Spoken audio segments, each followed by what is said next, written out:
नमस्कार दोस्तों, मैं सोमरंजन आप सबको स्वागत करता हूं मेरे चैनल स्प्लेंडेड डिट्स में। दोस्तों, बात है उस समय की, करीब 11-12 शताब्दी की।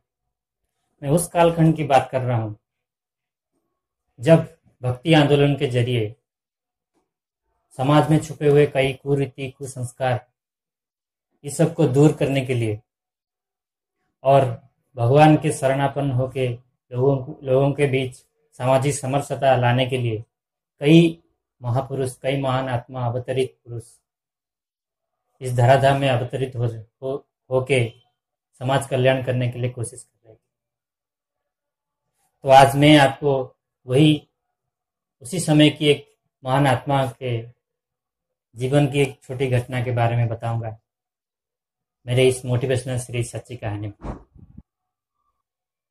दोस्तों, कौन थे वो महापुरुष जिनके भाषण से खुद अपने गुरु प्रभावित हो रहे थे और वो खुद अपना अस्तित्व खोने का डर था उनको, और इसीलिए वो अपने अलग शिष्यों के साथ मिलकर ये व्यक्ति को मारने के साजिश भी रचे। कौन थे इतने ज्ञानी महापुरुष? क्या था उनका मत, क्या था उनका संप्रदाय, और क्यों आज उनके बारे में चर्चा किया जा रहा है? ये सब जानने के लिए आप मेरे वीडियो को अंत तक देखिए और अंत में अपना मतामत कमेंट सेक्शन में जरूर दीजिए। तो दोस्तों, 11वीं शताब्दी के उस समय यमुनाचार्य नाम के वैष्णव संप्रदाय के एक महान संत थे। उनका जब अंत का समय आया तो अपने उत्तराधिकारी का चयन करने के लिए वो कौन उनका मत को, उनका संप्रदाय को, भक्ति का प्रसार सही तरीके से करेगा, उनका लक्ष्य समाज कल्याण का जो लक्ष्य था वो पूरा कर पाएगा, इसीलिए उत्तराधिकारी चयन करने के लिए वो चिंता कर रहे थे। तो इसी व्यक्ति के बारे में उनको उनके दिमाग में आया। और दूसरी तरफ ये व्यक्ति भी एक अच्छे जो सच्ची गुरु की ढूंढ में थे। तो यमुनाचार्य जी अपने शिष्य के द्वारा ये व्यक्ति के पास बुलावा भेजे, संदेशा भेजे उनको मिलने के लिए। जब एक प्रतिष्ठित गुरु से संदेशा आ रहा है खुद उनके शिष्यों तक ग्रहण करने के लिए, उनको मिलने के लिए, तो ये अति प्रसन्न हुए और आवेग में आके उनको मिलने के लिए जल्दी निकल पड़े। लेकिन दुर्भाग्य तो जब वो पहुंचे, उनके पहुंचने से पहले ही यमुनाचार्य जी अपना देह त्याग कर चुके थे। तो जब पहुंचे तो मृत शरीर को देख के अत्यंत दुखी हुए। लेकिन उस समय उस सभा में उपस्थित सबके मन में, सबके आंखों में, चेहरे में एक शंका था। क्यों? क्योंकि सब देख रहे थे कि यमुनाचार्य जी का शरीर में जो दाहिना हाथ था उसका 3 उंगली बंद था। लेकिन किसी को समझ नहीं आ रहा था ये क्या है, क्यों ऐसा बंद है, और गुरुजी क्या बताना, क्या दर्शाना चाहते हैं।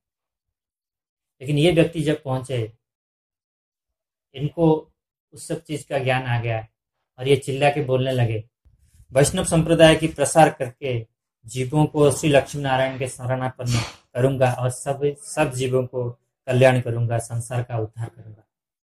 इतना बोलते ही एक उंगली खुल गया। सभा में उपस्थित सारे चौंक गए। फिर दूसरी बार उन्हें बोलने लगे कि ब्रह्मसूत्र विष्णु सहस्त्र नाम पर तत्व प्रतिपादन करने वाला ग्रंथ श्री भाष्य में रचना करूंगा। जब ये बात बोल दिए तो दूसरा उंगली भी खुल गया।